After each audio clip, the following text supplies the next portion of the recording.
بالله من الشيطان الرجيم بسم الله الرحمن الرحيم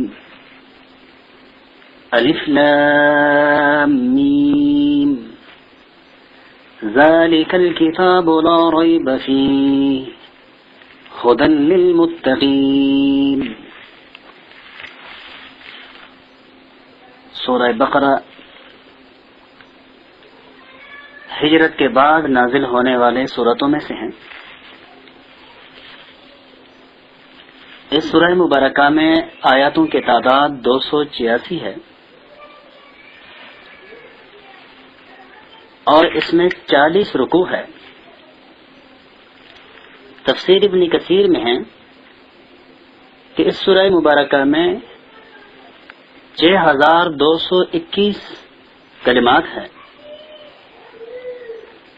اور 25500 اس میں حروف ہے. حضور نبی کریم صلی اللہ علیہ وآلہ وسلم کے ایک حدیث حضرت عائشہ صدیقہ رضی اللہ تعالی عنہ اس حدیث کے راویہ ہے کہ آپ صلی اللہ علیہ وسلم نے ارشاد فرمایا کہ جو قرآن مجید میں الف لام میم ہے یہ بظاہر ایک حرف ہے لیکن اس کے اندر 3 حروف ہیں اور ان 3 حروف میں سے ہر حرف پر اللہ تبارک و تعالی 10 نیکی عطا فرماتا ہے. آپ صلی اللہ علیہ وسلم نے فرمایا کہ الف یہ ایک حرف ہے، لام یہ دوسرا حرف ہے، میم یہ تیسرا حرف ہے. تو گویا صرف اس ایک جملے کے پڑھنے پر اللہ پڑھنے والے کو 30 نیکی عطا فرماتا ہے. اس سے ہم اندازہ لگا سکتے ہیں کہ اس سورہ مبارکہ میں جو 25500 حروف ہیں اور ہر حرف پر اللہ 10 نیکی عطا فرماتا ہے، اس کو ہم جمع کریں تو اللہ تبارک و تعالی اس سورہ مبارکہ کے پڑھنے والے کو کتنی نیکیاں عطا فرماتا ہوگا. قرآن مجید و فرقان حمید کے تمام سورتوں میں سورہ بقرہ سب سے بڑی سورت ہے اور مدینہ طیبہ میں سب سے پہلے اس کا نزول شروع ہوا. مختلف زمانوں اور اوقات میں مختلف آیتیں نازل ہوتی رہی، یہاں تک کہ اس سورہ مبارکہ میں سود کے متعلق جو آیات ہیں وہ حضور نبی کریم صلی اللہ علیہ وآلہ وسلم کے آخری عمر میں فتح مکہ کے بعد نازل ہوئی 10 ہجری میں. حضور نبی کریم صلی اللہ علیہ وآلہ وسلم نے اس حدیث مبارکہ کے بے شمار فضائل بیان فرمائے ہیں. ان میں یہ بھی ہے کہ جو لوگ اس سورہ مبارکہ کا پڑھنا اپنا وظیفہ بنا لیتے ہیں، اللہ تبارک و تعالی ان افراد کو جادوگروں کے جادو سے محفوظ رکھیں گے. آپ صلی اللہ علیہ وسلم نے فرمایا کہ جس گھر میں اس سورہ مبارکہ کی تلاوت کی جائے اس سورہ مبارکہ کی برکت کی وجہ سے اس گھر کے اندر شیطان داخل نہ ہوگا اور اس گھر کے تمام افراد چھوٹے بڑے سب طرح کے آفتوں، پریشانیوں، غم اور رنج سے اللہ تبارک و تعالی کے فضل اور اس سورہ مبارکہ کے پڑھنے کے برکت سے محفوظ رہیں گے. بسم اللہ الرحمن الرحیم. شروع اللہ کے نام سے جو بے حد مہربان نہایت ہی رحم کرنے والا ہے. الف لام میم. قرآن مجید و فرقان حمید کے کئی سورتوں کے شروع میں اس طرح کے حروف ہیں اور جملے ہیں جس طرح کے اس سورہ مبارکہ کے شروع میں ہیں. الف لام میم، الف لام میم صاد، الف لام را، کاف ہا یا عین صاد، طا سین، یاسین، طٰہٰ وغیرہ. ان جملوں یا آیتوں کے نیچے عمومی طور پہ لکھا ہوا ہم دیکھتے ہیں کہ اللہ عالم بمرادہ کہ اس کے معنی اللہ ہی جانتا ہے۔ ذہن میں ایک سوال آ سکتا ہے کہ جب اس کا معنی اللہ ہی جانتا ہے تو اللہ نے یہ کتاب تو اپنے بندوں کے ہدایت کے لیے نازل فرمائی ہے کہ لوگ اس کو پڑھیں، سمجھیں اور اس پہ عمل کریں۔ جب اللہ نے ان جملوں کے معنی بتائے ہی نہیں تو کیا یہ غیر ضروری کلام اللہ نے نازل فرمایا؟ پھر اس کے نازل کرنے کی ضرورت کیوں پیش آئی؟ مفسرین کرام نے اس کی وضاحت فرمائی ہے۔ جب حضور نبی کریم صلی اللہ علیہ وسلم نے لوگوں کے سامنے اللہ کے قرآن پڑھ کر سنایا تو منکرین نے کہا کہ یہ آپ اپنے طرف سے بناتے ہیں، ہم اہل زبان ہیں، ہم عربی کو خوب تر جانتے ہیں، اگر ہم چاہیں تو ہم اس قرآن سے بہتر کلام بنا کر کے پیش کر سکتے ہیں۔ گویا انہوں نے حضور نبی کریم صلی اللہ علیہ وسلم پر نعوذ باللہ یہ الزام لگایا کہ آپ یہ قرآن خود بناتے ہیں۔ اللہ تبارک و تعالیٰ نے کچھ سورتوں کے شروع میں یہ حروف نازل فرمائے اور اللہ نے اس کے معنی حضور نبی کریم صلی اللہ علیہ وسلم کو بھی نہیں بتائے، اور اللہ نے ان جملوں کے ذریعے ان انکار کرنے والوں کو ایک طرح سے چیلنج کر دیا کہ تم لوگ جو اپنے آپ کو عربی زبان کے ماہر کہتے ہو، میں ان جملوں کے معنی نہیں بتاتا، تم ان جملوں کے معنی کر کے دکھا دو۔ تو اس لیے ان جملوں کو اعجاز قرآن کہا جاتا ہے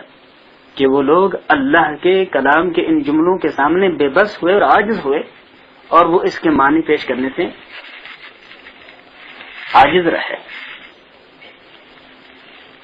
اسی لیے اس کے معنی اللہ ہی جانتا ہے۔ ذالک الکتاب، یہ کتاب یعنی قرآن، لا ریب فیہ، اس میں کوئی شک نہیں، ھدی للمتقین، اس میں رہنما اصول ہے تقوی اختیار کرنے والوں کے لیے۔ اس کتاب میں کوئی شک نہیں، لیکن دنیا کے بے شمار قومیں، بے شمار لوگ اس کتاب میں شک کرتے ہیں اور شروع سے کرتے چلے آ رہے ہیں۔ اصل میں مسئلہ یہ ہے کہ شک کرنا اور چیز ہے اور اس چیز کے اندر شک کا ہونا اور چیز ہے۔ حقیقت میں قرآن کے اندر کوئی شک نہیں، شک کرنے والے اپنے بے علمی کی وجہ سے اس قرآن مجید کے حکموں میں شک کر رہے ہیں۔ یہ ان کے علم کی کمی ہے، دانش کی کمی ہے، سمجھ کی کمی ہے۔ تقوی اختیار کرنے والے کون لوگ ہیں؟ الذین، وہ لوگ یؤمنون بالغیب، جو غیب پر ایمان رکھتے ہیں۔ غیب کس کو کہا جاتا ہے؟ جس چیز کو انسان اپنے کسی بھی ذریعے سے معلوم نہ کر سکے اس کو غیب کہا جاتا ہے۔ جیسا ایک انسان اپنے کسی بھی ذریعے سے قبر کے حالات کو معلوم نہیں کر سکتا، دنیا میں رہ کر جنت کے حالات کو معلوم نہیں کر سکتا، جہنم کے حالات کو معلوم نہیں کر سکتا، فرشتوں کو معلوم نہیں کر سکتا، اور قرآن مجید کی حقیقت کو معلوم نہیں کر سکتا، تو جو چیزیں اللہ تبارک و تعالیٰ نے قرآن کے ذریعے اور اپنے رسول کے ذریعے لوگوں کو بتائی ہے وہ غیب ہے۔ تو اللہ تبارک و تعالیٰ کا ارشاد ہے کہ متقین وہ لوگ ہیں جو غیب پر ایمان رکھتے ہیں۔ ایمان کس کو کہا جاتا ہے؟ ایمان اصل میں نام ہے کسی کے بات پر کسی معاملے میں اعتماد کر لینا۔ ہم مسلمانوں نے حضور نبی کریم صلی اللہ علیہ وسلم کے فرمان پر اعتماد کر لیا ہے کہ جو کچھ آپ فرماتے ہیں اللہ کے بارے، اللہ کے رسولوں کے بارے، انسانوں کے مستقبل کے بارے اور ان کے آخرت کے بارے، وہ سچ ہے، حق ہے، اسی چیز کا نام ایمان ہے۔ وَيُقِيمُونَ الصَّلَاةَ، اور وہ جو نماز قائم کرتے ہیں، متقین کی دوسری صفت کہ جو نماز قائم کرتے ہیں۔ وَمِمَّا، اور وہ جو رَزَقْنَاهُمْ، بطور رزق کے دیا ہم نے ان کو، ينفقون، اس میں سے خرچ کرتے ہیں، اللہ کے دی ہوئی میں سے راہ خدا میں خرچ کرتے ہیں۔ راہ خدا میں خرچ کرنا دو طرح سے ہے، ایک تو وہ خرچ کرنا کہ جو خرچ کرنا فرض ہے، اور وہ ہے سال گزرنے کے بعد اللہ کی دی ہوئی مال میں سے بندے کو جو بچت ہو جائے اس میں سے 40واں حصہ یعنی 2.5% کے حساب سے زکوٰۃ ادا کرنا یہ فرض ہے، اور ضرورت مند کی ضرورت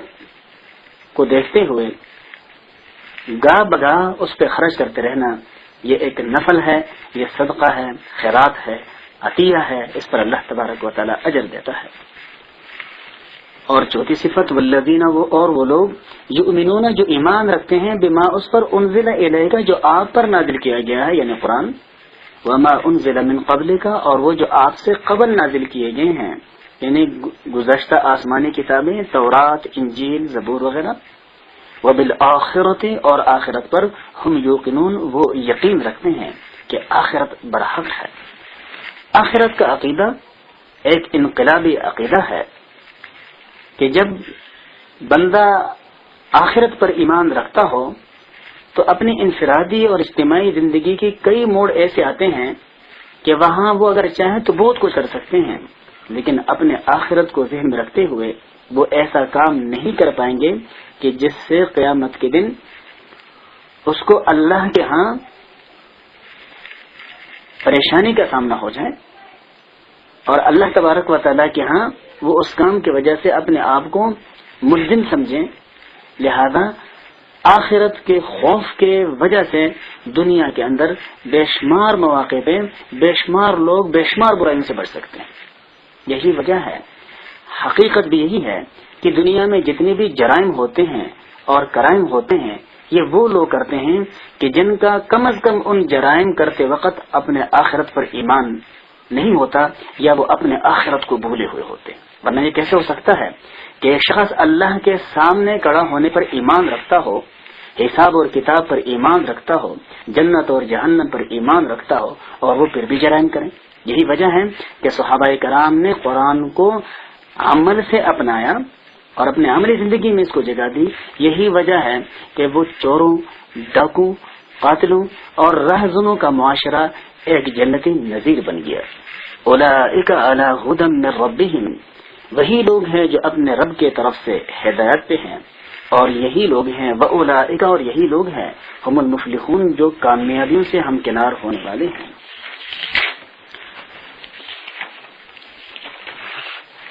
ان الذین کفروا بے شک وہ لوگ جنہوں نے کفر کیا، سواء علیہم ان کے بارے یہ بات یکساں ہے، انذرتہم یہ کہ آپ ان کو ڈرائیں یعنی ان کے انجام بد سے، ام لم تنذرہم یا ان کو نہ ڈرائیں، لا یؤمنون وہ ایمان نہیں لائیں گے۔ حضور نبی کریم صلی اللہ علیہ وآلہ وسلم لوگوں کے بارے میں بہت زیادہ فکر مند رہتے تھے کہ یہ غیر مسلم کسی طریقے سے مسلمان ہو جائیں تاکہ یہ آخرت کے نقصان سے بچ سکیں، لیکن کفر اور گناہ یہ ایک ایسا عمل ہے کہ اس کی وجہ سے بندے سے نیک اعمال کرنے کی توفیق سلب ہو جاتی ہے، جیسے کہ مشکات شریف میں ہے، ترمذی میں بھی ہے، حضور نبی کریم صلی اللہ علیہ وسلم نے ارشاد فرمایا کہ جب ایک بندہ گناہ کرتا ہے تو اس کے دل پر ایک نقطہ لگ جاتا ہے، اگر وہ توبہ کر لے تو وہ نقطہ دھل جاتا ہے، لیکن اگر گناہ کے بعد گناہ کرتا جائے تو ایک موقع وہ آ جاتا ہے کہ اس کا دل بالکل سیاہ ہو جاتا ہے۔ اور قرآن مجید نے اس کے تصویر کشی اس انداز سے فرمائی ہے، انشاءاللہ آگے آئے گا کہ کلا بل ران علی قلوبہم، کوئی بات نہیں ان لوگوں کے کفر کی اور ان لوگوں کے شرک کی اور گناہوں کی بنیادی وجہ یہ ہے کہ ان کے دل زنگ آلود ہو چکے ہیں۔ تو گناہوں کی وجہ سے بندے سے نیک اعمال کرنے کی توفیق اللہ تبارک و تعالی سلب کر لیتا ہے، اور انہی لوگوں کے بارے میں اللہ نے فرمایا ہے جو آنے والے آیاتوں میں ہے کہ یہ لوگ گویا اندھے ہیں، گویا بہرے ہیں، گویا گونگے ہیں، حالانکہ حقیقت میں نہ وہ اندھے تھے، نہ وہ بہرے تھے، نہ وہ گونگے تھے، لیکن اللہ نے دل، دماغ، کان اور آنکھیں جن مقاصد کے لیے دیے تھے انہوں نے ان مقاصد کے برخلاف ان کا استعمال کیا، تو اس مقصد کے حصول کی توفیق اللہ تبارک و تعالی نے ان سے سلب فرما لی۔ اللہ کا ارشاد ہے ختم اللہ نے مہر لگا دیا ہے علی قلوبہم ان کے دلوں کے اوپر، وعلی سمعہم اور ان کے کانوں پر، وعلی ابصارہم غشاوۃ اور ان کے آنکھوں پر گویا پردے ہیں، ولہم عذاب عظیم اور ان کے لیے بہت بڑا عذاب ہے۔ ذہن میں ایک سوال پیدا ہو سکتا ہے کہ جب اللہ تبارک و تعالیٰ نے ان کے دلوں اور ان کے کانوں پر مہر لگا دیا ہے اور ان کی آنکھوں پہ پردے ڈال دی ہے تو پھر تو وہ معذور ہو گئے، اب وہ کیسے ایمان لائیں گے؟ تو اس کا جواب مفسرین نے یہ دیا ہے کہ یہ مہر اور یہ پردے ان کے اوپر ان کے گناہوں کی وجہ سے پڑ گئے ہیں، جیسے کہ میں نے پہلے عرض کیا کہ جب بندہ گناہ کرتا ہے تو وہ گناہ رفتہ رفتہ اس کے دل اور دماغ سے نیک اعمال کرنے کی توفیق ختم کر لیتا ہے، اور گناہوں سے بچنے کا جو خوف ہوتا ہے وہ اس کے دل سے ختم ہو جاتا ہے۔ اسی کو اللہ تبارک و تعالیٰ نے مہر سے تشبیہ دی ہے کہ اللہ نے گویا ان کو سیر مہر کر دیا ہے، بند کر دیا ہے۔ وآخر دعوانا ان الحمد للہ رب العالمین۔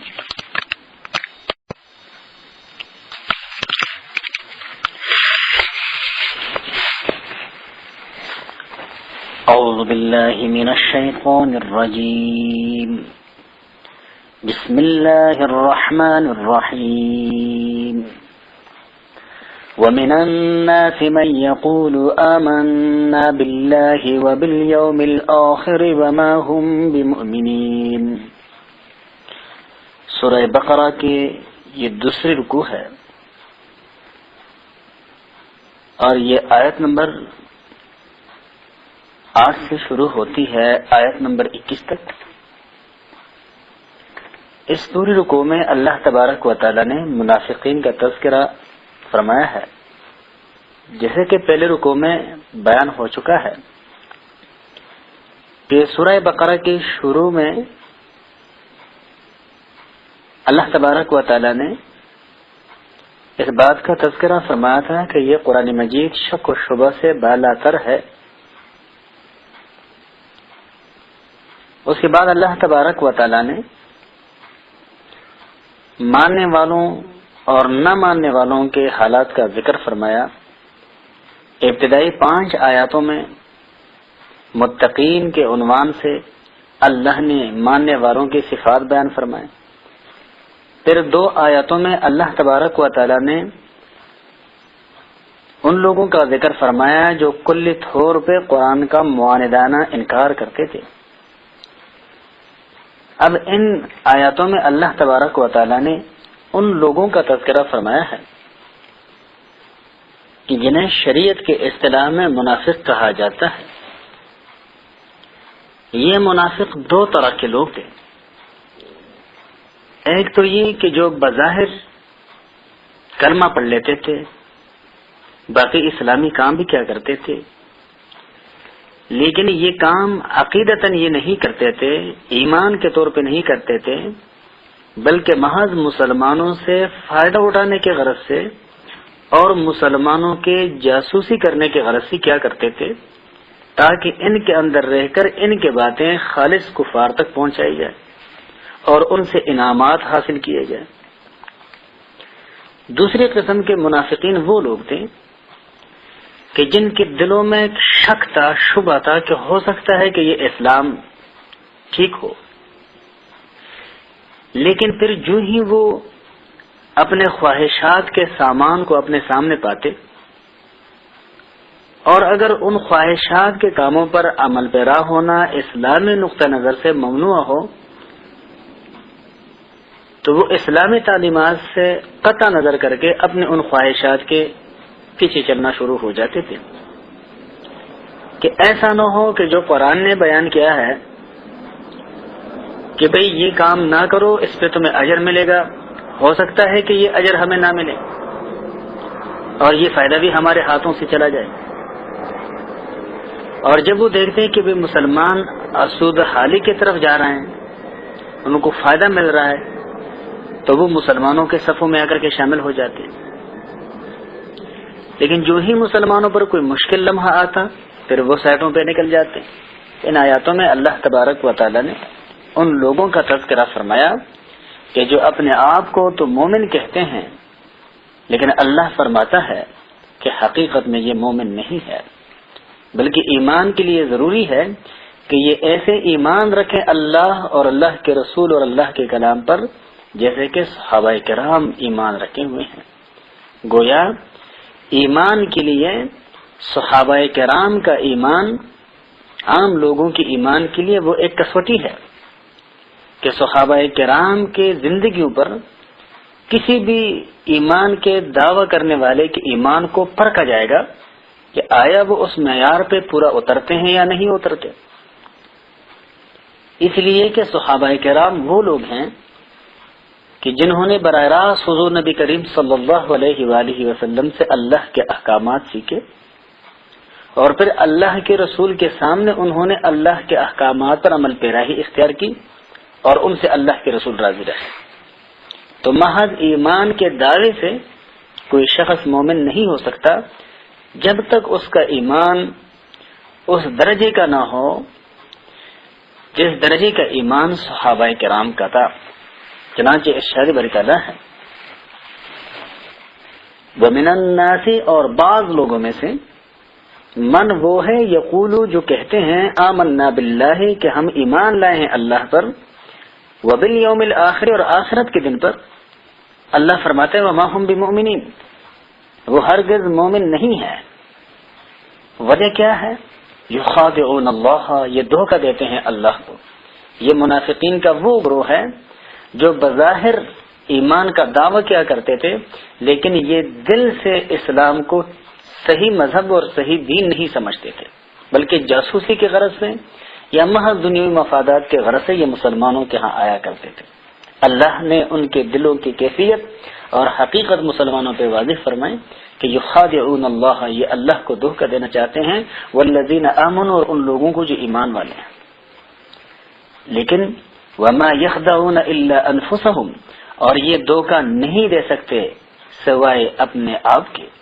وما یشعرون اور ان کو اس بات کی شعور بھی نہیں ہے کہ جو کچھ ہم دلوں میں رکھے ہوئے ہیں اللہ ہمارے دلوں کے پوشیدہ بھیدوں کو جانتا ہے. اللہ ہمارے نیتوں کو جانتا ہے اور قیامت کے دن ہمارے کی ہوئے اعمال کے پیچھے ہمارے نیتوں کی بنیاد پر فیصلے ہوں گے. فی قلوبہم مرض ان کے دلوں میں بیماری ہے. فزادہم اللہ مرضا بس اللہ نے ان کے اس بیماری کو اور بڑھا دیا. یعنی وہ پہلے سے منکر تھے اور پھر وہ جوں اللہ کے احکامات پر صحابہ کرام کو عمل پیرا ہوتے ہوئے دیکھتے اور جوں مزید اللہ کے احکامات نازل ہوتے وہ اس کے ساتھ ساتھ اس کے منکر بنتے چلے جاتے تھے. تو گویا ایک پہلے سے مرض کفر کا اور دوسرا وقت کے گزرنے کے ساتھ ساتھ مزید اللہ کے نازل ہونے والے آیاتوں کا انکار کرتے رہنا یہ ان کے اس مرض کے لیے گویا بڑھنے کا سبب بنا. وَلَهُمْ عَذَابٌ عَلِيمٌ اور ان کے لیے تکلیف دہ عذاب ہے بما اس وجہ سے كانوا يكذبون جو وہ جھوٹ کہتے ہیں. وَإِذَا قِيلَ لَهُمْ اور جب ان سے کہا جاتا ہے لا تفسدوا فی الارض کہ زمین کے اندر فساد نہ کرو قالوا وہ کہتے ہیں انما نحن مصلحون بے شک ہم تو اصلاح کرنے والے ہیں. اب منافقین بھی اپنے اس منافقانہ طرز عمل کو معاشرے کے اندر اصلاح کرنے کا نام دیا کرتے تھے. اب فساد کیا ہے اور اصلاح کیا ہے؟ تو اس کے دو حصے ہیں. ایک تو فساد کا حصہ وہ ہے کہ جس کو کوئی بھی ذی شعور انسان سمجھ سکتا ہے کہ یہ فساد ہے، مثلا قتل ہے، ڈاکہ ہے، چوری ہے یا دیگر جو جرائم ہے ظاہر. لیکن کچھ اسباب فساد کے وہ ہیں جو ظاہر نہیں ہیں لیکن وہ فساد کا ذریعہ بنتے ہیں معاشرے کے اندر. اور وہ ہے کینہ رکھنا، کسی کے ساتھ حسد کرنا، کسی پر الزام لگا دیا اور اسی طریقے سے مسلمانوں کی جاسوسی کر دی دوسروں کو بتانے کے غرض سے تاکہ وہ مسلمانوں کو نقصان پہنچا دیں. تو ظاہر بات ہے یہ معاشرے کے اندر فساد کے باعث بنتے ہیں. اللہ فرماتا ہے اللہ سنو انہم هم المفسدون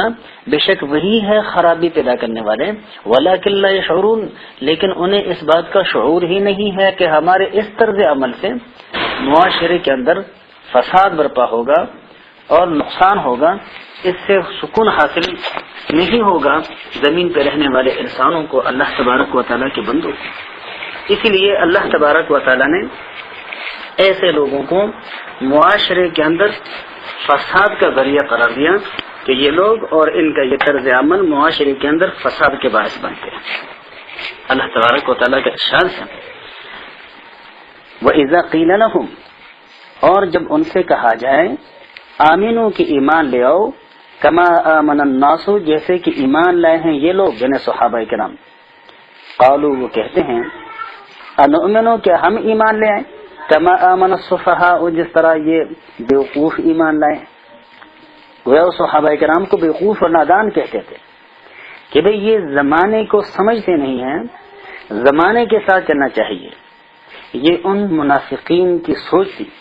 حالانکہ زمانے کے ساتھ نہیں، اللہ کے حکموں کے مطابق چلنا چاہیے۔ زمانے کو اللہ کے حکموں کے مطابق ڈالنا ہے، نہ کہ اللہ کے حکموں کو زمانے اور لوگوں کے خواہشات کے مطابق ڈالنا ہے۔ اپنے خواہشات کو اللہ کے حکموں کے مطابق ڈالنا ہے، اپنے کاموں کو اللہ کے حکموں کے مطابق ڈالنا ہے، نہ کہ اللہ کے حکموں کو اپنی مرضی کے مطابق ڈالنا ہے جو ان کی خواہش تھی۔ اللہ کا ارشاد ہے، اللہ سنو، انہم هم السفہاء، بے شک وہی لوگ ہیں بیوقوف، ولکن لا یعلمون، لیکن وہ جانتے نہیں ہے۔ وَإِذَا لَقُوا الَّذِينَ آمَنُوا، اور جب یہ ملاقات کرتے ہیں ایمان والوں سے،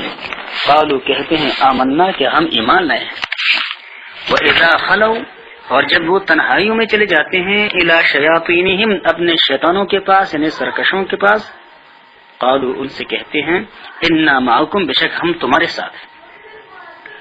اور جب وہ ان سے کہتے ہیں کہ بھئی ہم نے تمہیں مسلمانوں میں چلتا پھرتا ہوا دیکھا، تو وہ کہتے ہیں انما نحن مستہزئون، بے شک ہم ان کا مذاق اڑاتے ہیں۔ اللہ کا ارشاد ہے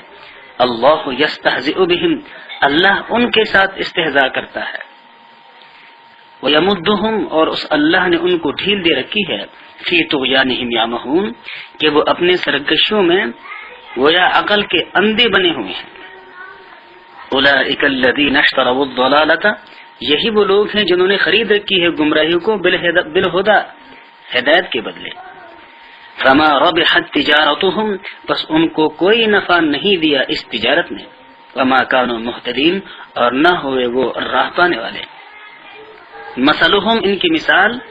کمثل الذی، اس شخص کی طرح ہے، استوقد نارا، جس نے آگ جلائی، فلما اضاءت ما حولہ، بس جب اس آگ نے روشن کر دیا آگ کے آس پاس کو، ذہب اللہ بنورہم، بس لے گیا اللہ اس کے روشنی کو، وترکہم فی ظلمات لا یبصرون، اور چھوڑ دیا ان کو ایک ایسے اندھیرے میں جس میں وہ کچھ بھی نہیں دیکھتے۔ یہ روشنی کیا ہے؟ دنیا کے اسباب کی، دنیا کے سامان کی، اور ان کی دنیاوی زندگی کی، کہ اس حد تک تو وہ بڑے خوشحال رہے، لیکن جو ہی ان کی دنیاوی زندگی کے یہ چراغ گل ہو گئی تو پھر ہمیشہ کے اندھیروں میں بھٹکتے رہ گئے۔ اللہ فرماتا ہے سمن، یہ بہرے ہیں، بکمن، یہ گونگے ہیں، فہم لا یرجعون، بس یہ نہیں لوٹیں گے، یعنی ایمان نہیں لائیں گے۔ او کصیب من السماء، یہ دوسری مثال ہے منافقین کی، یا ان کی مثال ایسی سمجھو جیسے گویا بارش ہے آسمان سے، فیہ ظلمات، کہ اس بارش میں اندھیرے ہو، ورعد، اور گرج ہو، وبرق، اور بجلی ہو، یجعلون اصابعہم، کہ یہ ڈال دیتے ہیں اپنی انگلیوں کو، فی آذانہم، اپنے کانوں میں، من الصواعق، مارے کڑک کے، حذر الموت، موت کے ڈر سے، واللہ محیط بالکافرین، اور اللہ احاطہ کرنے والا ہے کافروں کا۔ یکاد البرق، قریب ہے کہ یہ بجلی، یخطف ابصارہم، کہ ان کی آنکھوں کو اچک لے،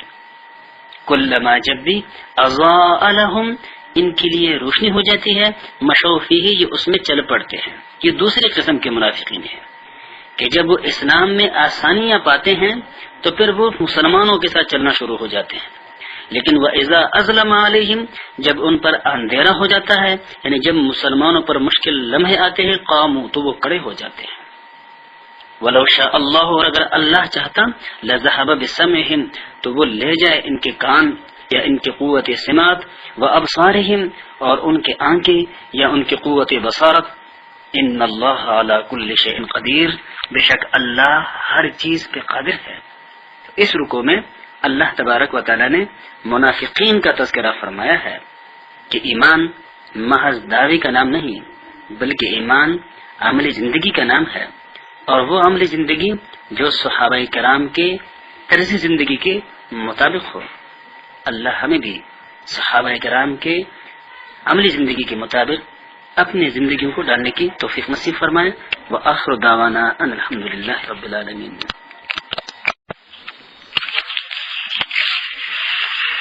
اعوذ باللہ من الشیطان الرجیم، بسم اللہ الرحمن الرحیم۔ یا ایہا الناس اعبدوا ربکم الذی خلقکم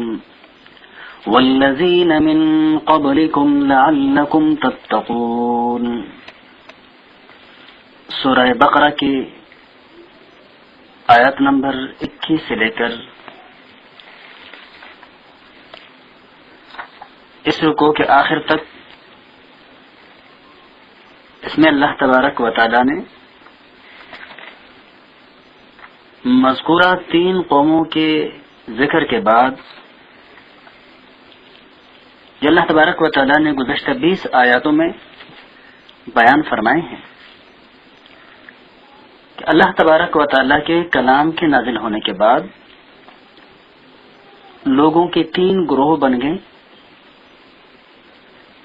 ایک متقین کا، اللہ کے فرمانبرداروں کا،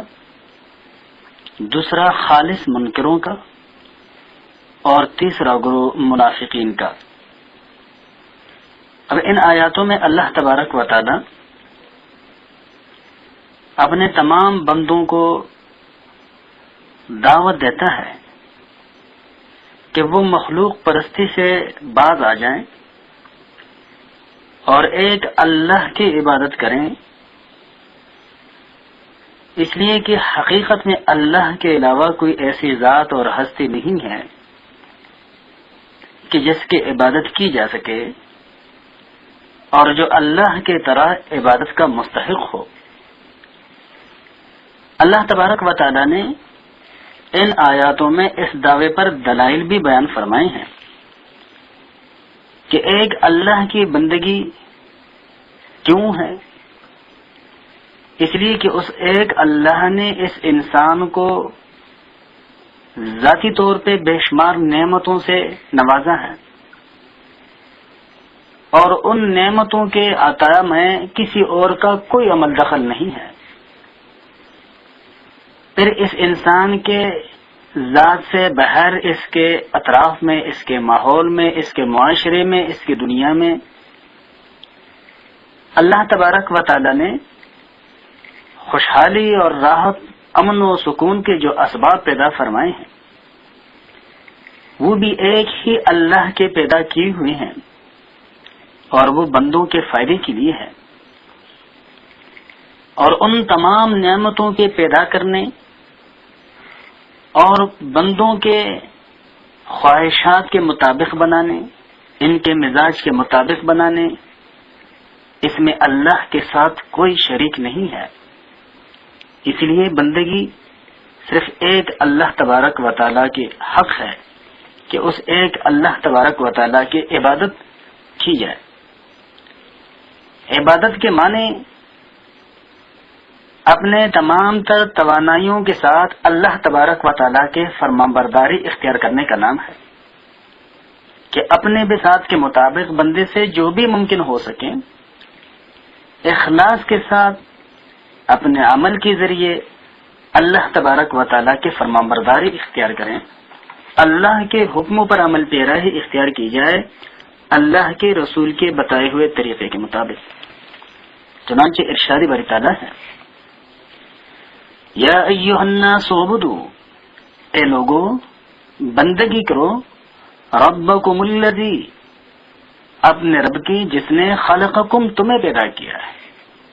اب انسان کی تخلیق میں کسی کا کوئی عمل دخل نہیں ہے، اور پھر اللہ تبارک و تعالی نے اس انسان کو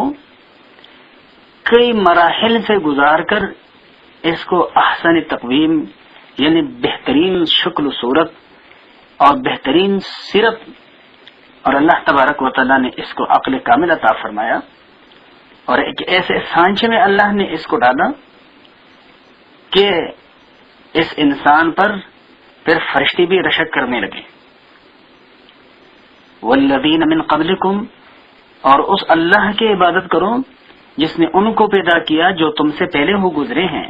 یعنی ہمارے آباء و اجداد، ان کے آباء و اجداد، ان کے آباء و اجداد. لعلکم تتقون، تاکہ تم پرہیزگار بن جاؤ. الذی، وہ اللہ، جعل، جس نے بنایا، لکم الارض، تمہارے لیے زمین کو، فراشن، فرش کی طرح، ہموار،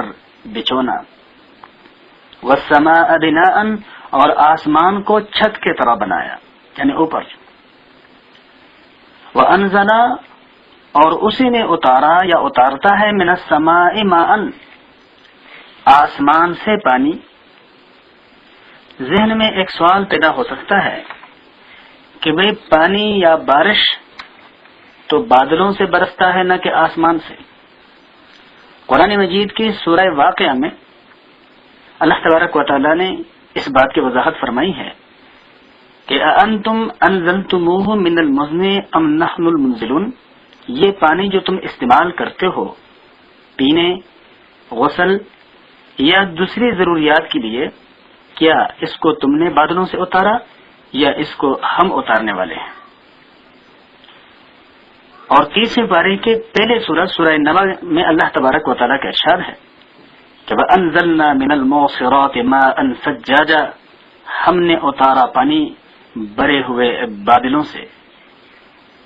تو معلوم یہ ہوا کہ حقیقت میں بارش بادلوں سے ہی نازل ہوتی ہے. اور یہاں پہ جدید محققین کی ایک تحقیق ہے. قرآن اور سائنس اس بارے میں ایک کتاب ہے جس کا نام ہے کتاب زندگی، کہ اصل میں بارش بادلوں کے اندر ہی ہوتا ہے، جس طرح کہ قرآن مجید نے یہ نظریہ پیش کیا ہے. لیکن بادلوں کے اندر سے یہ بارش کے قطرے خود بخود نازل نہیں ہوتے، خود بخود گرتے نہیں ہیں، بلکہ آسمان کی طرف سے ایک ایٹم آ کر کے اس کے ساتھ ٹکراتا ہے، اور جو ہی وہ ایٹم اس کے ساتھ ٹکرا جاتا ہے تو اسی حساب سے اس بادلوں سے نیچے پانی کے قطرے گرنا شروع ہو جاتے ہیں. اور مشاہدہ بھی یہی ہے کہ دنیا میں مختلف جگہوں پہ یہ تجربے ہو رہے ہیں کہ جہازوں کے ذریعے مختلف جو دوائیاں ہیں یا جو دھاتیں ہیں وہ لے کر کے بادلوں کے اوپر چڑکا دیے جاتے ہیں، اور اس سے کچھ پانی کے قطرے نیچے ٹپک جاتے ہیں بارش کے قطروں کی طرح. تو اصل میں عربی زبان میں انسانی سر کے اوپر جو بھی ہوتا ہے اس کو السماء کے لفظ سے تعبیر کیا جاتا ہے. اس حوالے سے اللہ نے قرآن مجید میں جو یہ ارشاد فرمایا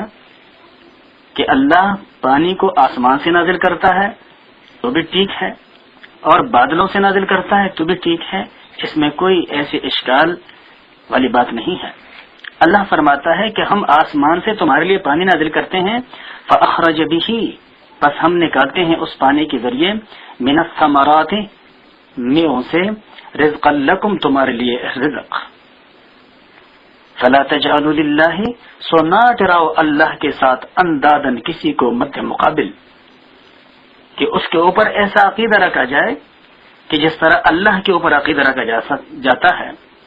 وانتم تعلمون، اور تم اس بات کو جانتے ہو کہ اللہ تبارک و تعالی اپنے ذات میں، اللہ تبارک و تعالی اپنے صفات میں یکتا ہے، سارے نعمتیں اللہ ہی کے عطا کردہ ہے،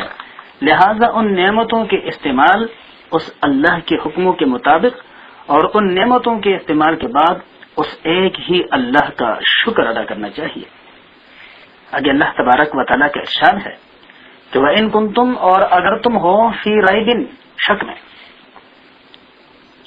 شروع کے آیاتوں میں اللہ تبارک و تعالیٰ نے ارشاد فرمایا تھا کہ ذالک الکتاب لا ریب فیہ، یہ ایک ایسی کتاب ہے جس میں شک نہیں ہے. لیکن اگر شک کرنے والے اس کتاب میں اللہ کی طرف سے ہونے میں شک کریں تو اللہ تبارک و تعالیٰ نے ان کو ایک دوسرے انداز سے چیلنج دیا ہے کہ وَإِن كُنتُمْ، اور اگر ہو تم، فی ریب، شک میں، مما، اس بارے، نزلنا علی عبدنا، جو ہم نے اپنے بندے پر نازل کیا ہے، یعنی محمد صلی اللہ علیہ وسلم پر، تو فأتوا بسورۃ من مثلہ، پس تم بھی ایک صورت لے آؤ اس جیسی، اور وادعوا شہداءکم من دون اللہ، اور تم بلا لا ان کو جو تمہارے مددگار ہے اللہ کے سوا، ان کنتم صادقین، اگر تم اپنے اس دعوے میں سچے ہو، کہ اگر تمہارا یہ دعویٰ سچا ہے کہ یہ محمد صلی اللہ علیہ وسلم کا اپنا بنایا ہوا کلام ہے، اور تمہارے خیال کے مطابق اس دنیا میں بڑے بڑے طاقتور ہستیاں ہیں اور وہ بہت کچھ کر سکتی ہے، تو ان تماموں کو جمع کر دو اور پھر محمد صلی اللہ علیہ وسلم پر نازل ہونے والے قرآن مجید کی صورتوں کی طرح ایک کوئی صورت بنا کر کے لے آؤ۔ اب اللہ تبارک و تعالیٰ فرماتا ہے فَإِن لَّمْ تَفْعَلُوا، پس اگر تم ایسا نہ کر سکو، وَلَن تَفْعَلُوا، اور ایسا نہیں کر سکو گے، تو فَاتَّقُوا النَّارَ الَّتِي، پس بچو اس آگ سے، وقودها الناس، جس کا ایندھن آدمی ہوں گے، والحجارۃ، اور پتھر ہوں گے۔ گویا جہنم کے آگ کو گناہگار نافرمان انسانوں اور پتھروں سے بھڑکایا جائے گا، وَأُعِدَّتْ لِلْكَافِرِينَ، جو منکروں کے لیے تیار کی گئی ہے۔ اللہ تبارک و تعالیٰ کی ذات نے ان آیاتوں میں قرآن مجید کا اعجاز بیان فرمایا ہے، اور یہ چیزیں صرف الفاظ کے حد تک نہیں ہے کہ قرآن کی طرح کوئی عربی زبان کے الفاظ نہیں جوڑ سکتے، بلکہ یہ چیلنج اس حوالے سے ہیں کہ ایک ایسے کتاب کہ جو کسی انسان کا بنایا ہوا ہو، اور وہ آج کے انسان کے سارے انفرادی اور اجتماعی، معاشی اور معاشرتی مسائل کا حل پیش کریں، اور آنے والے دور کے انسانوں کے پریشانیوں کا حل بھی پیش کریں، اور ایسا حل کہ جس سے وہ انسان بھی خوش ہو جائے اور اللہ تبارک و تعالیٰ بھی خوش ہو، معاشرے کے سارے لوگ بھی اس سے خوش ہو، سارے دنیا کے لوگ بھی اس سے خوش ہو۔ تو ایسا کلام ظاہر بات ہے کہ کوئی اللہ کے سوا نہیں نازل کر سکتا اور نہ کوئی بنا سکتا ہے۔ اس لیے ہم دیکھتے ہیں کہ آج کے قانون دان ایک قانون بناتے ہیں، لیکن وہی قانون 10 سال 5 سال کے بعد معطل ہو جاتا ہے، معدوم ہو جاتا ہے، وہ غیر مؤثر ہو جاتا ہے، اس لیے کہ وہ قانون 5 سال پہلے لوگوں نے اپنے حال کو مد نظر رکھتے ہوئے بنایا تھا، اور آج کے لوگوں کے حالات بدل گئے ہیں۔ لیکن قرآن مجید کے اندر اللہ کے بیان کیے ہوئے احکامات اور ضابطے ایسے ہیں کہ جو ہر دور کے انسانوں کی ضرورت ہے، اور ان کے تمام تر پریشانیوں کا ہر دور میں وہ حل پیش کرتے ہیں، اور ایسا قابل عمل حل کہ اس مسئلے کے حل کی وجہ سے کسی اور کے حق تلفی بھی نہ ہوتی ہو۔ اللہ تبارک و تعالیٰ کا ارشاد ہے وَبَشِّرِ الَّذِينَ آمَنُوا، اور آپ صلی اللہ علیہ وسلم خوشخبری سنا دیجئے ایمان والوں کو، وَعَمِلُوا الصَّالِحَاتِ، اور جو نیک عمل کرتے ہیں، أَنَّ لَهُمْ جَنَّاتٍ، یہ کہ ان کے لیے جنت ہے، ایسی جنت تجری من تحتها الانہار، کہ جس کے نیچے نہریں بہ رہی ہوں گی، یعنی ایسی جنت کہ جس کی زمین انتہائی زرخیز ہے، انتہائی قیمتی ہے۔ اور اس جنت میں جو نعمتیں عطا کی جائیں گی، کلما رزقوا منها، جب بھی وہ کھائیں گے اس میں سے، من ثمرۃ، کوئی پھل، رزقا، بطور رزق کے، قالوا کہیں گے ھذا الذی، یہ وہ اسی طرح ہے، رزقنا من قبل، جو ہمیں اس سے پہلے دیا گیا۔ یعنی جنتیوں کو جب جنت کے میوے دیے جائیں گے کھانے کے لیے، وہ کھانے کے بعد جب اور دیے جائیں گے تو وہ کہیں گے کہ بھئی یہ بھی تو پہلے والے میووں کی طرح ہیں۔ اب شکل و صورت میں وہ اتو بھی متشابہہ، اور ان کو دیے جائیں گے وہ ایک ہی صورت کے، یعنی آپس میں ملتے جلتے، لیکن جب وہ بعد میں ملنے والے میووں کو استعمال کریں گے تو ایک صورت رکھنے کے باوجود اس کا ذائقہ اور اس کا لذت اور اس سے جو وجود کے اندر راحت پیدا ہوگا، سکون پیدا ہوگا، وہ پہلے سے مختلف ہوگا۔ وَلَهُمْ فِيهَا، اور ان جنتیوں کے لیے اس جنت میں أَزْوَاجٌ مُطَهَّرَةٌ، پاکیزہ جوڑے ہوں گے، یعنی پاکیزہ جنتی مردوں کے لیے پاکیزہ جنتی خواتین جوڑے، اور پاکیزہ جنتی خواتین کے لیے پاکیزہ مرد جوڑے۔ وَهُمْ فِيهَا خَالِدُونَ، اور وہ اس میں سدا رہیں گے۔ ذہن میں ایک خیال آ سکتا تھا کہ بھئی جب اللہ اتنے بڑی نعمتیں اور ایسی سدا زندگی عطا فرمائے، کہیں ایسا نہ ہو کہ ہمیں کسی موڑ پہ جا کر کے ان نعمتوں سے محروم کر دیا جائے۔ اللہ تبارک و تعالیٰ نے انسان کے اس فکر کو بھی نکال دیا کہ یہ اس میں سدا رہیں گے۔ قرآن مجید میں اللہ تبارک و تعالیٰ نے اپنے مخلوقات میں سے چھوٹے چھوٹے مخلوق کا بھی ذکر کیا ہے، ان میں سے مچھر ہے، مکی ہے. جب ایسے باتوں کا اللہ نے قرآن مجید میں ذکر کیا تو جو منکرین تھے انہوں نے کہا کہ بھئی ایک طرف تو آپ صلی اللہ علیہ وسلم یہ کہتے ہیں کہ ہمارا اللہ سب سے بڑا ہے، وہ سب سے عظیم تر ہے، بلا کسی عظیم کا بھی یہ منصب ہے کہ وہ اتنے چھوٹے چھوٹے حقیر چیزوں کا ذکر کرے. یہ تو ان کے منصب کے خلاف ہے. لہذا اللہ تبارک و تعالیٰ کو ایسے چھوٹے چھوٹے چیزوں کا ذکر نہیں کرنا چاہیے تھا. اللہ تبارک و تعالیٰ نے ان کو یہ بات سمجھا دی کہ اگر اللہ اپنی مخلوقات میں ایسے حقیر اور چھوٹے چھوٹے مخلوقات سے غافل نہیں ہے، بلا وہ بڑے اور اشرف المخلوقات اور ان کے اعمال سے کیسے بھی خبر ہو سکتا ہے. اس اللہ کے علم میں اگر اپنے یہ چھوٹی چھوٹی مخلوقات ہیں، ان کی ضروریات ہیں، ان کی خواہشات ہیں، تو اس اللہ کے علم میں اشرف المخلوقات کی ضروریات بھی ہیں اور ان کی خواہشات بھی ہیں. چنانچہ ارشاد باری تعالیٰ ہے ان اللہ لا یستحیی، بے شک اللہ نہیں شرماتا، ان یضرب مثلا، یہ کہ وہ بیان کرے مثال، ما بعودتن، وہ جو ایک مچھر کی ہو، فما فوقها، یا اس سے بھی بڑھ کر یعنی اس سے بھی چھوٹی چیز کا. فاما الذین آمنوا، پس وہ لوگ جو مومن ہیں، فیعلمون، پس وہ جانتے ہیں، انہ الحق من ربہم، یہ کہ یہ مثال ٹھیک نازل ہوا ہے ان کے رب کی طرف سے. وَأَمَّا الَّذِينَ كَفَرُوا، اور وہ لوگ جو منکر ہیں، فَيَقُولُونَ، پس وہ کہتے ہیں، ماذا اراد اللہ بهذا مثلا، اللہ تبارک و تعالی کیا چاہتا ہے ان مثالوں سے. اللہ فرماتا ہے یضل به کثیرا، ایسے مثالوں سے بے شمار لوگ بھٹک جاتے ہیں، ویہدی به کثیرا، اور ایسے مثالوں سے بے شمار لوگ ہدایت پاتے ہیں. وما یضل به، اور اس سے گمراہ نہیں ہوتے الا الفاسقین، مگر وہی لوگ کہ جو نافرمان ہے. اب یہ نافرمان کون ہے؟ الذین ینقضون عہد اللہ، جو توڑتے ہیں اللہ کے وعدے کو، من بعد میثاقہ، مضبوط کرنے کے بعد، ویقطعون، اور قطع کرتے ہیں، ما امر اللہ بہ، جس کے بارے میں اللہ نے امر دیا ہے، حکم دیا ہے، ان یوصل، یہ کہ اس کو ملا رکھا جائے، یعنی آپس کے رشتوں کو، چاہے وہ رشتے ایک مسلمان کی حیثیت سے ہیں یا خونی رشتے ہیں یا انسانی رشتے ہیں. ویفسدون فی الارض، اور وہ فساد کرتے ہیں زمین کے اندر. اولئک هم الخاسرون، وہی لوگ ہیں نقصان اٹھانے والوں میں، کہ قیامت کے دن یہ لوگ اپنے ان اعمال کی وجہ سے کامیابی نہیں بلکہ ناکامیوں سے ہمکنار ہوں گے. کیف تکفرون باللہ، تم کس طرح انکار کرتے ہو اللہ کا، وکنتم امواتا، حالانکہ تم بے جان تھے. فاحیاکم، پس اس نے تمہیں زندہ کیا. ثم یمیتکم، پھر وہ تمہیں موت عطا کرے گا. ثم یحییکم، پھر وہ تمہیں زندہ کرے گا. ثم الیہ ترجعون، پھر اسی کی طرف تم سب لٹائے جاؤ گے. هو الذی، اللہ وہ ذات ہے، خلق لکم، جس نے پیدا کیا تمہارے لیے، ما فی الارض جمیعا، جو کچھ ہے زمین میں سب طرح کی چیزیں. ثم استوى، پھر اس نے قصد فرمایا، الی السماء، آسمان کی طرف، یعنی آسمان کے بنانے کی غرض سے. فسواہن، پس اس نے ٹھیک کر دیے، 7 سماوات، 7 آسمان. وہو بکل شیء علیم، اور اللہ ہر چیز سے خبردار ہے، ہر چیز کا علم رکھنے والا ہے. اللہ تبارک و تعالی ہمیں بھی اپنے احکامات پر عمل پیرا ہونے کی توفیق نصیب فرمائے. وآخر دعوانا ان الحمدللہ رب العالمین. اعوذ باللہ من الشیطان الرجیم، بسم اللہ الرحمن الرحیم. وَإِذْ قَالَ رَبُّكَ لِلْمَلَائِكَةِ إِنِّي جَاعِلٌ فِي الْأَرْضِ خَلِيفَةً قَالُوا أَتَجْعَلُ فِيهَا مَن يُفْسِدُ فِيهَا وَيَسْفِكُ الدِّمَاءَ وَنَحْنُ نُسَبِّحُ بِحَمْدِكَ وَنُقَدِّسُ لَكَ قَالَ إِنِّي أَعْلَمُ مَا لَا تَعْلَمُونَ. سورہ بقرہ کے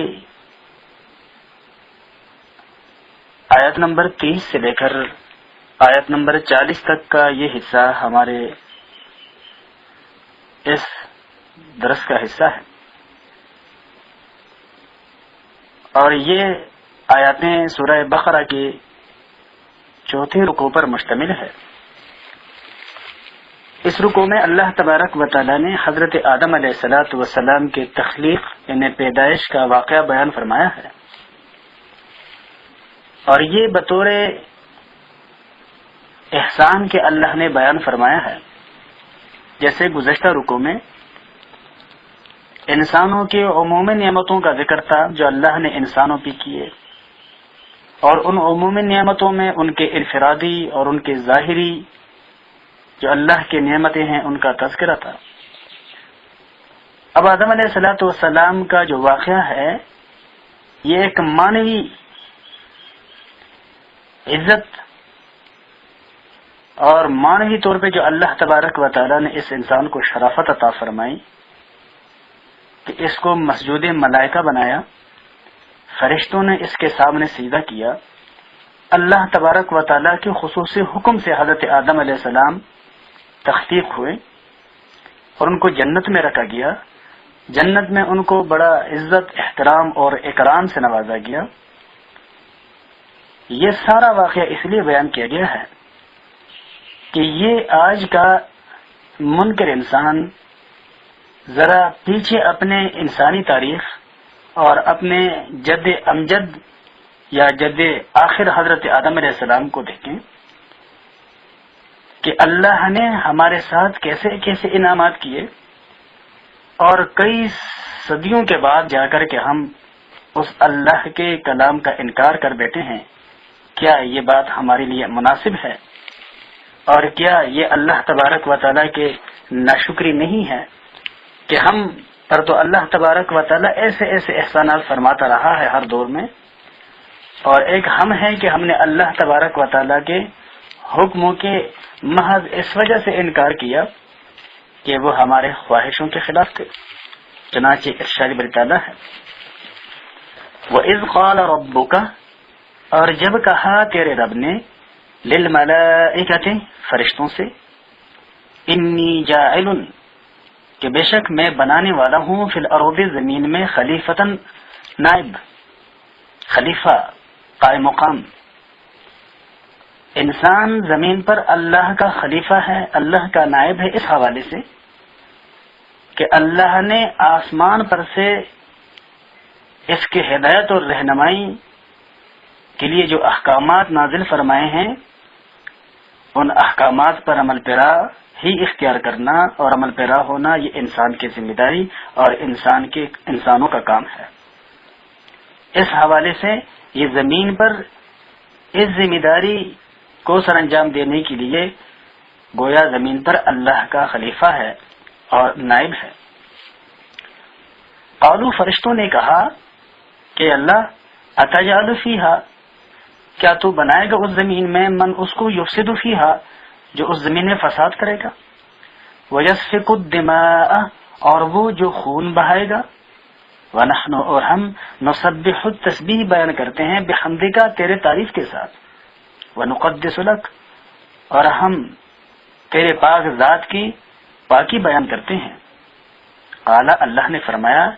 انی، بے شک میں، عالم، خوب جانتا ہوں، ما وہ لا تعلمون، جو تم نہیں جانتے ہو۔ واقعہ اختصار کے ساتھ یہ ہے کہ اللہ تبارک و تعالیٰ نے جب حضرت آدم علیہ الصلوۃ والسلام کو پیدا فرمانا چاہا تو فرشتوں کو اللہ تبارک و تعالیٰ نے جمع فرمایا اور ان کے سامنے تخلیق آدم یا آدم علیہ السلام کے پیدائش کی ساری صورتحال رکھی، اور اللہ نے ان سے مشورہ لیا کہ آپ لوگوں کا کیا رائے ہیں۔ تو فرشتوں نے جب اس انسان کے تخلیق کے سارے منازل پہ غور کیا کہ یہ انسان کس چیز سے بنایا جائے گا، مٹی سے بنایا جائے گا، اور اس کی خمیر میں پانی شامل ہوگا، اور پھر یہ زمین کے مختلف خطوں پہ رہیں گے اور مختلف آب و ہوا سے مستفید ہوں گے، اور مختلف خیال ہوں گے، مختلف الجنس ہوں گے، تو اس کا جو لازمی نتیجہ سامنے آئے گا وہ ہوگا آپس میں خون اور خرابہ، آپس میں لڑائی اور جھگڑے، اور اللہ تبارک و تعالیٰ کے نافرمانی کرتے رہنا۔ تو فرشتوں نے اسی بات کو اللہ تبارک و تعالیٰ کے سامنے رکھا کہ پروردگار، کیا تو زمین میں ایک ایسا نائب بناتا ہے کہ جو زمین میں خون خرابہ کرے گا، فساد کرے گا، اور اس نائب کے بنانے یا پیدا کرنے کا مقصد اگر تیرے تعریف اور تسبیح کرنی ہے تو اللہ وہ تو ہم بدرجہ تم کر رہے ہیں۔ اللہ نے فرمایا کہ میں جانتا ہوں جو تم نہیں جانتے، اس لیے کہ فرشتے ایک ایسے مخلوق ہے کہ جو بے شمار چیزوں اور ان چیزوں کے خاصیتوں کا علم نہیں رکھتے، اور بے شمار ضروریات اور خواہشات کو وہ نہیں جانتے۔ انسان جو اللہ کے حکموں پر عمل پیرا ہوتا ہے وہ اللہ کا اتنا قرب حاصل کر بیٹھتا ہے کہ وہ فرشتوں سے بھی آگے درجے میں ہو جاتا ہے، اس لیے کہ وہ ان تمام چیزوں کے علم رکھتے ہوئے اور ان کے اندر اللہ کے رضامندی اور ناراضگی کو جانتے ہوئے اور پھر ان چیزوں سے وابستہ اپنی ضروریات اور خواہشات کو سمجھتے ہوئے وہ اس میں اللہ کے رضا کو مد نظر رکھتے ہیں، اور اس طرح بتدریج وہ اللہ کے قرب کو حاصل کر لیتے ہیں۔ مثلا یہ چیز اس وقت ہماری ضرورت ہے لیکن یہ ہماری نہیں ہے، اس کے استعمال سے اللہ ناراض ہوتا ہے، جبکہ خواہش چاہتا ہے کہ اس چیز کو استعمال کر لیا جائے، لیکن اللہ کی رضا اس میں ہے کہ اس سے اجتناب کیا جائے۔ اب یہ ضرورت انسان کی ہے، فرشتوں کی نہیں ہے،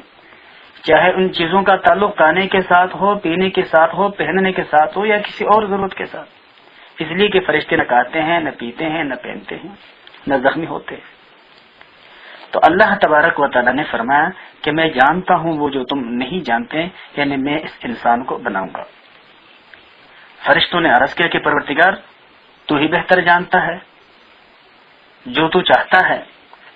اللہ تبارک و تعالیٰ نے حضرت آدم علیہ الصلوۃ والسلام کو پیدا فرمایا،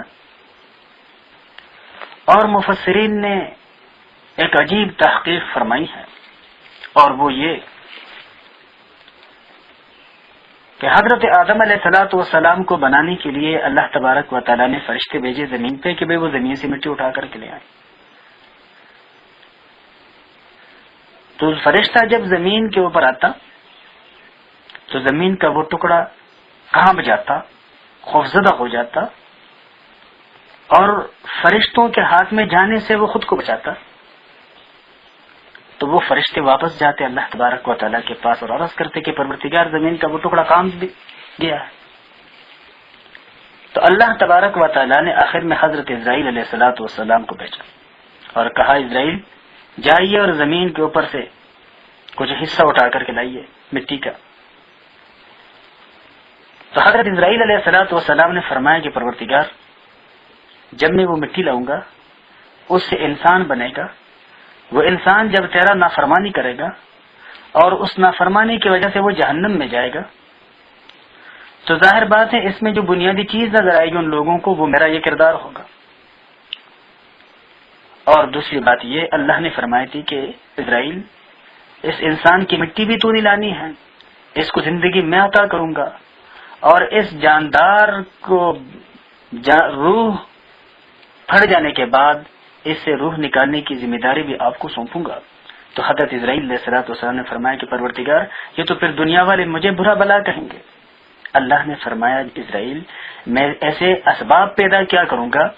ایسے حالات پیدا کیا کروں گا کہ جس کی وجہ سے لوگ تجھے بھول جائیں گے، اور لوگ اپنے موت یا اپنے مرنے کا سبب جو ہے نا وہ ان چیزوں کو قرار دیں گے کہ بھئی اس کی ڈنڈ سے فوت ہو گیا، بخار سے فوت ہو گیا، آگ سے فوت ہو گیا، یا گر کر کے فوت ہو گیا۔ تو حضرت اسرائیل علیہ الصلوۃ والسلام نے حضرت آدم علیہ الصلوۃ والسلام کی یہ مٹی اٹھائی، اللہ نے حضرت آدم کو پیدا فرمایا۔ تو پورے طور پہ بنانے کے بعد اب اللہ نے فرشتوں کو بلایا، اور اللہ نے فرشتوں اور حضرت آدم کے سامنے دنیا کی کچھ چیزوں کے نام رکھے اور ان چیزوں کے خواص رکھے۔ اب ان چیزوں کے استعمال اور ان کے خواص اور ان کے جو نام تھے وہ چونکہ حضرت آدم علیہ الصلوۃ والسلام کے جنس اور ان کی ضروریات کے ساتھ تعلق رکھتے تھے، لہذا حضرت آدم علیہ السلام ہی ان سے بدرجہ اتم واقفیت حاصل کر سکتے تھے، اور فرشتوں کا چونکہ ان چیزوں کے استعمال کے ساتھ کوئی تعلق نہیں تھا، وہ ان کے خاصیات سے بے خبر تھے کہ بھئی بھوک کیا ہوتی ہے، پیاس کیا ہوتا ہے، گرمی کیا ہوتی ہے، سردی کیا ہوتی ہے۔ تو حضرت آدم علیہ السلام کے سامنے جب یہ نام رکھے گئے اور پھر ان کی خاصیات پوچھے گئے، فرشتوں کے سامنے بھی وہی نام رکھے گئے، اور جب خاصیات پوچھے گئے تو فرشتوں نے کہا پروردگار ہم تو نہیں جانتے، بے شک تو جاننے والا ہے۔ چنانچہ ارشاد باری تعالیٰ ہے وَعَلَّمَ آدَمَ الْأَسْمَاءَ، اور سکھلا دیے اللہ نے آدم علیہ السلام کو نام کلھا سب چیزوں کا، ثم عرضهم، پھر پیش کر دیا ان ناموں کو، ان چیزوں کے، علی الملائکۃ فرشتوں کے اوپر۔ فقال پس اللہ نے فرمایا انبئونی خبر دو مجھے باسماء ہؤلاء ان چیزوں کے ناموں کا، ان کنتم صادقین اگر تم سچے ہو۔ قالوا فرشتے بولے سبحانک اے اللہ تو پاک ہے، لا علم لنا ہمیں معلوم نہیں الا ما علمتنا سوائے اس کے کہ جتنا تو نے ہمیں علم دیا ہے، انک انت العلیم الحکیم بے شک تو ہی اصل جاننے والا اور دانا ذات ہے۔ اب اللہ تبارک و تعالی نے حضرت آدم علیہ الصلوۃ والسلام کو مخاطب فرماتے ہوئے ارشاد فرمایا، قال اللہ نے فرمایا یا آدم اے آدم انبئہم خبر دو ان فرشتوں کو باسمائہم ان چیزوں کے ناموں کا۔ فلما پس جب انبأہم خبر دی ان کو باسمائہم ان چیزوں کے ناموں کا،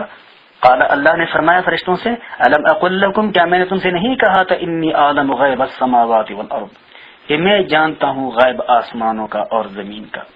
کہ کون سی چیزوں کی خاصیت کون جانتا ہے اور کون جان سکتا ہے اور کون نہیں جانتا اور کون نہیں جان سکتا۔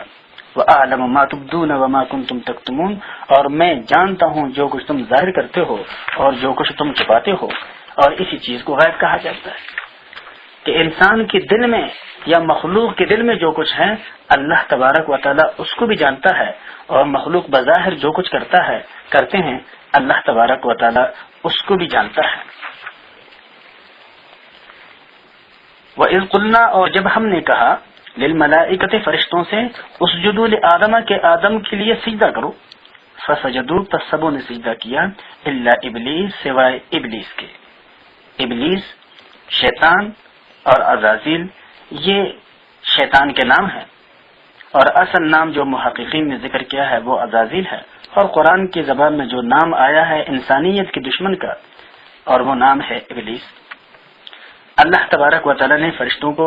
آدم علیہ السلام کے لیے سجدہ کرنے کا حکم دیا۔ ذہن میں ایک سوال آ سکتا ہے کہ بھئی سجدہ تو اللہ کے ذات کے لیے ہے، یہاں غیر اللہ کے لیے یعنی حضرت آدم کے سامنے سجدے کے لیے کیوں کہا جا رہا ہے جبکہ وہ غیر اللہ ہے، اللہ تو نہیں ہے؟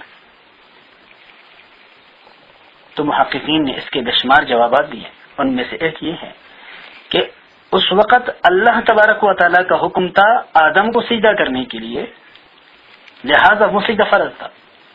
اور اب اسی اللہ کا حکم ہے کہ اللہ کے سوا کسی کے سامنے سجدہ نہ کیا جائے، اور اب اس حکم کی تعمیل لوگوں پہ فرض ہے، اور اس کے برخلاف کرنے والے اللہ کے نافرمان پاتے ہیں۔ بالکل اسی طرح جس طرح کے لوگ بیت اللہ کی طرف رخ کر کے نماز پڑھتے ہیں، حالانکہ نماز اللہ کے لیے پڑھی جاتی ہے، بیت اللہ کے لیے نہیں پڑھی جاتی، اسی طرح مفسرین نے یہ بھی فرمایا ہے کہ وہ سجدہ بھی در حقیقت اللہ ہی کے سامنے تھا، وہ بظاہر حضرت آدم کے سامنے تھا۔ ابا اس نے نہ مانا، واستکبر اور خود کو بڑا جانا، وکان من الکافرین اور وہ ہو گیا انکار کرنے والوں میں سے۔ اللہ تبارک و تعالی نے شیطان کے اس انکار سے صرف نظر کرتے ہوئے حضرت آدم علیہ السلام سے محو گفتگو ہوئے۔ اللہ کے ارشاد ہے وَقُلْنَا اور ہم نے کہا یا آدم اے آدم اسکن انت رہیں آپ وزوجک الجنت اور تیری بیوی بھی جنت میں، وَكُلَا مِنْهَا اور کھائیے دونوں اس میں سے رغدن خوب حیث شئتما جہاں سے چاہو، لیکن ولا تقربا اور قریب نہ جانا هذه الشجرة اس درخت کے، ورنہ فتکون من الظالمین پس آپ ہو جاؤ گے بے انصافی کا کام کرنے والوں میں سے۔ یہ درخت کس چیز کا تھا؟ محققین نے بیان فرمایا ہے کہ بعض نے فرمایا کہ بھئی یہ گندم کا ایک بوٹا تھا کہ جس کے پھل کھانے سے اللہ نے منع کیا تھا، بعض نے فرمایا کہ بھئی یہ انگور کا درخت تھا، بعض نے کہا جی یہ انجیر کا درخت تھا۔ بہرحال جو بھی درخت تھا، جنت کے سارے میوے اللہ نے حضرت آدم علیہ السلام کے لیے جائز قرار دیے تھے اور اجازت تھی ان کے استعمال کی، بطور امتحان کے اللہ نے اس ایک درخت کے پھل کے کھانے سے منع کیا۔ اب شیطان نے اپنا اصلیت دکھانا شروع کیا، فَأَضَلَّهُمَ الشَّيْطَانُ بس شیطان نے ورغلایا انہا اس درخت کے متعلق، فَأَخْرَجَهُمَا بس نکالا ان دونوں کو مما اس سے کان فیہ جس میں وہ تھے یعنی جنت میں۔ اب حضرت آدم علیہ السلام اور حضرت حوا علیہ السلام کے سامنے شیطان نے کڑے ہو کر کے قسم اٹھائی، آگے انشاءاللہ آئے گا وَقَاسَمَ لَهُمَا إِنِّي لَكُمَا مِنَ النَّاصِحِينَ۔ کہ اے آدم و ہوا اس درخت کے پھل ضرور کھاؤ، اس لیے کہ اس کے کھانے کی خاصیت یہ ہے ان تکون ملکین او تکون من الخالدین، کہ یا تو تم فرشتے بن جاؤ گے، اور جب فرشتے بن گئے تو پھر اللہ کے نافرمانے کا عنصر ہی باقی نہیں رہے گا، لہذا ہمیشہ فرما بردار ہی رہو گے، یا پھر ہمیشہ جنت میں رہو گے، اس لیے اس درخت میں سے ضرور کھا لینا اور میں تمہارا خیر خواہ ہوں۔ یہ اس طرح خیر خواہانہ نصیحت کر کے شیطان نے حضرت آدم اور حضرت حوا کو ورگلا دیا، ان کو پھسلا دیا، اور جب انہوں نے اس درخت میں سے کھایا تو اللہ فرماتے وقلنا، اور ہم نے کہا اہبطوا بعضکم لبعض عدو، سب اتر جاؤ تم میں سے بعض کے دشمن ہیں، وَلَكُمْ فِي الْأَرْضِ مُسْتَقَرٌ، اور تمہارے لیے زمین کے اندر ٹھکانہ ہے، وَمَتَاعٌ، اور فائدے کا سامان ہے، إِلَى حِينٍ، ایک وقت مقرر تک، یعنی جنت سے اللہ تبارک و تعالیٰ نے اب تینوں کو نکال دیا۔ آدم علیہ السلام جب زمین پہ آئے تو بے حد پریشان تھے، اور پریشانی کے عالم میں وہ گھومتے پھرتے رہے زمانہ دراز تک۔ اللہ تبارک و تعالیٰ نے حضرت آدم علیہ السلام کے ذہن میں وہ کلمات ڈال دیے کہ جن کو پڑھ کر وہ اللہ تبارک و تعالیٰ سے توبہ کرے، اور اللہ تبارک و تعالیٰ ان کے توبے کو قبول فرمائے۔ انشاءاللہ آگے آئے گا کہ وہ ہے ربنا ظلمنا انفسنا وان لم تغفر لنا وترحمنا لنکونن من الخاسرین، کہ اے ہمارے رب، ہم نے خود کے ساتھ بے انصافی کی، تیرے نافرمانی کر کے تجھے ہم نے کوئی نقصان نہیں پہنچایا پروردگار، یہ تو ہمارا اپنا نقصان تھا، بے سمجھی سے ہم نے اپنا نقصان کیا، اگر تو ہمیں معاف نہ کریں اور ہم پہ رحم نہ کریں تو پروردگار ہم تو نقصان اٹھانے والے میں سے ہو جائیں گے۔ آدم علیہ السلام یہ کلمات پڑھتے گئے، اللہ تبارک و تعالیٰ نے حضرت آدم علیہ السلام کی وہ لغزش معاف فرما دی۔ فتلقا، پس سیکھ لیے آدم علیہ السلام نے من ربی ہی، اپنے رب سے، کلمات، وہ چند کلمے، فتاب علیہ، پس وہ اس پر رجوع ہوا، یعنی اللہ کی طرف رجوع ہوا۔ انہو، بے شک وہی اللہ، هو التواب الرحیم، وہ توبہ قبول کرنے والا، رحم کرنے والا ہے، لیکن یہ شرط ہے کہ کوئی توبہ کرنے والا اس سے توبہ کریں، اور رحم مانگنے والا اللہ سے رحم مانگے۔ قلنا، ہم نے کہا، اہبطوا منہا جمیعا، تم اتر جاؤ یہاں سے سارے، فاما یاتینکم، پس جب آئے تمہارے پاس، منی، میرے طرف سے، ہدن، رہنما، اصول یا ہدایت، فمن تبع ہدایا، پس جس نے پیروی کی میرے اس ہدایت کی، تو انجام کے لحاظ سے فلا خوف علیہم، نہ ان پر کوئی خوف ہوگا، ولا هم يحزنون، اور نہ انہیں کوئی غم ہوگا۔ والذین کفروا، اور وہ لوگ جنہوں نے انکار کیا، وکذبوا بآیاتنا، اور ہماری ان باتوں کو جھٹلایا، تو اولئک اصحاب النار، وہی لوگ ہیں آگ والے، ہم فیہا خالدون، اور وہ اس میں سدا رہیں گے۔ یہ اللہ تبارک و تعالیٰ نے حضرت آدم اور حضرت حوا علیہ السلام کو جنت سے نکالنے سے پہلے بتا دیا کہ بے دنیا میں تمہارے ساتھ یہ ہوگا، تمہارے رہنمائی کے لیے، تمہارے اولاد کے رہنمائی کے لیے کتابیں نازل کروں گا، ہدایت نازل کروں گا، جو انکار کرے گا وہ اپنے انجام کو خراب کرے گا۔ تو ان آیاتوں میں ان منکرین کے لیے غور اور فکر کا سامان ہے کہ کہیں ہم اپنے انجام کو اپنے اعمال کے ذریعے خراب تو نہیں کر رہے۔ وآخر دعوانا الحمدللہ رب العالمین۔